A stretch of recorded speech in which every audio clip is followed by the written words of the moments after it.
Hey, what's going on, guys? Bflattened here with a brand new video today. The final week of Golden Week 1.0 spoilers for TemTem. Number 5 is Economy, Kudo Rewards, and Breeder Routes. So hello once again, Tamers. This is the final patch notes on what they're going to be spoiling for us come 1.0, September 6th, by the way. Just as a clarification. Let's get right into it, because this is going to be a big one. Pansuns or the lack thereof, and current activities. With the current changes then in 0.9, which is the most recent patch that happened, and the inclusion of the auction house in the dojo park, we believe that the economy for Pansun is in an adequate place currently. The inclusion of extra feathers as a reward for extra activities represents a general improvement in rewards for all activities, since now you will get both the RNG rewards and the feathers to purchase the non-RNG rewards. So it's kind of like a balance system between the both. Like, hey, you can go for RNG, or if you have the feathers, you can just purchase the things that you don't want to do RNG for. We don't have plans for additional changes in this aspect. However, there is some other areas that need some improvement. We are drastically reducing the price of cosmetic and housing items. So if you want to purchase cosmetics and housing items, hold off on those Pansuns, because they are going to be going on super discount as soon as 1.0 drops.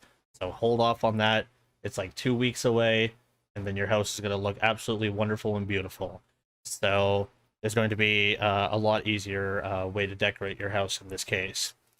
We're also introducing more cosmetics and housing items into its current loot pools. So these are things like Koish fishing, the weekly rewards, wish you well coins. So there's a bunch of more things that will be added to the pool that will be included. Here's a little bit of a screenshot for those who haven't played TemTem yet, or if you are not at this point in the game. This is kind of what it looks like. You get these mannequins and displays. Free Tem is also getting some changes. If you guys don't know what Free Tem is, think of PETA, but in-game, and you get rewarded for it. Free Tem is basically if you release a Tem throughout the week, you get Pansuns for it in return. But if you release a certain amount, if you hit a certain milestone, every single week there will be different rewards that will change. So like there could be a 50 mark, you get this, or 250 mark, you get this. And it maxes out at usually 400 or 450 a week. But yeah, this is another way that you can get money for free, or another way that you can get some rewards that are possibly necessary for what you need. Our idea behind Free Tem was never for it to become an activity on its own, but to exist as a bonus for people already choosing the path of capturing new Tems, mainly breeders. However, it has never perceived as such. We are going to keep it, but we are drastically cutting by half the time that is needed to receive the rewards. Currently, the cap for the last item is 4 to 450, like I was mentioning, and we're tuning the cap to -200 and adjusting the rest accordingly. We're not increasing the Pansun rewards to accommodate this change, but we are now adding feathers as a reward for releases to compensate. So they're basically removing Free Tem in half to cut down the time that it takes to do it as an activity.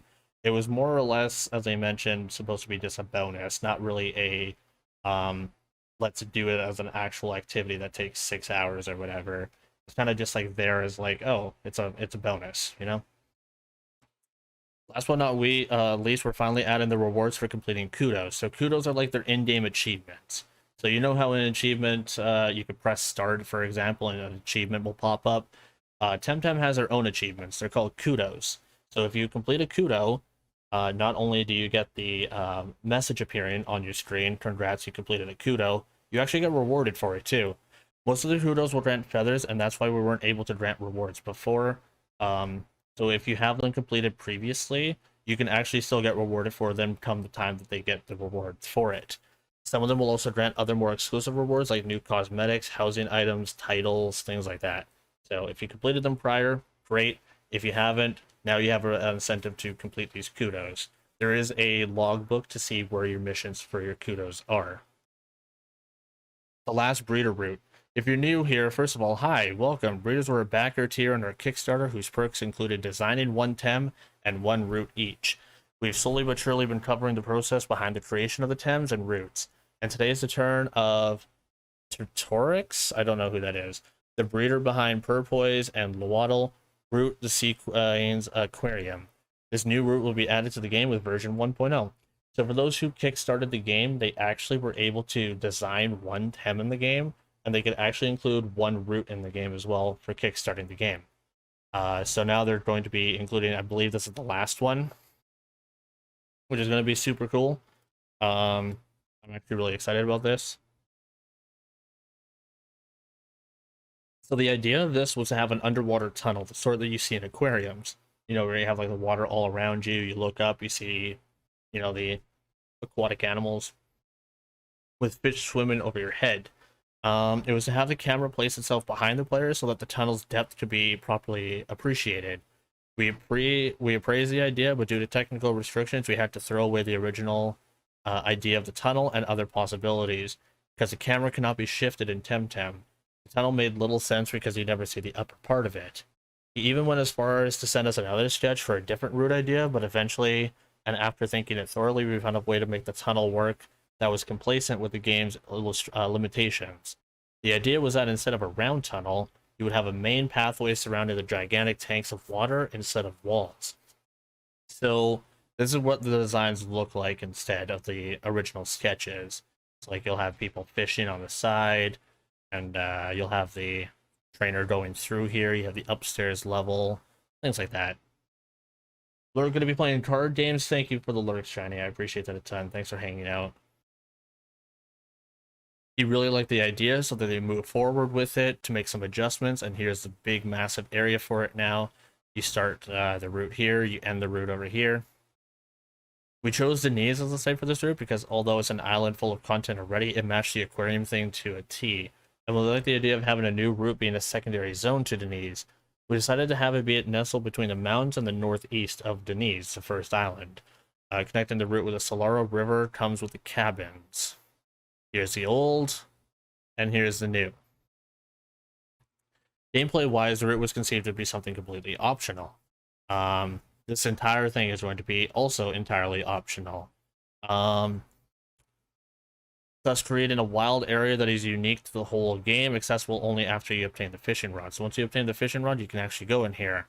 And here's a little bit of a further sketch on how it looks now. You can see the water on the side, the fish in there, people inside. That's it on the breeder route. How does a romantic date in the sequin aquarium sound, Tamers? That's it for now, Tamers. That's a wrap on the general idea of 1.0. We are a bit out of depth with sharing things so openly so early on, but we believe these changes are really relevant to the final outlook of the game, and that it really shows the effect your constant stream of feedback during the early access have had on the game, as well as our compromise to listen to it. We hope these posts might have helped the eliminate worries, spark some excitement, and maybe even rekindled lost hopes. Although there is a lot of details and specifics to share, we hope you now have a clear understanding of what the huge patches should contain and what to expect from them. We're very eager to see you around Tamer's Paradise on September 6th. Let's close the top of the wonderful week by flexing a first look at what the world of TemTem might look come a version of 1.0. So here's a few screenshots of what we're going to be seeing soon. So here we have our Pukey mount. We have the new sticker thing that they were talking about. And that looks like it's going to be concluding our golden week of 1.0 spoilers, all 5 videos. If you stuck around this long, I thank you so much for watching all of them, and I hope you're excited for September 6th's launch. This is going to be an excellent time period to jump into the game, either now before the game comes out, or if you're going to be playing on September 6th. We welcome you all the same. Finally, TemTem, like I said, is going to be launching on September 6th. Is going to be included on the PC, PS5, Nintendo Switch, and Xbox. It's going to be fully cross-play between all 4. So if you have friends on one and you play on another, totally fine. You can play with your friend. Co-op is story. If you would like, the story mode is completely co-opable. If you would like to play with a friend, it is a great experience, and I highly recommend giving it a shot. If you're a fan of Pokemon, or monster catchers, or MMOs, I would highly recommend giving it a chance. It's also about half the price of Pokemon, so it's not too much of a money sink as most games would be. I hope you guys genuinely give it a shot, and I can't wait to provide more content for you guys on this game. Have yourselves a great night, everybody. That's all from me. Take care, all. My name is Bflattened, and I'm signing on out of here. Take care, all. Laters.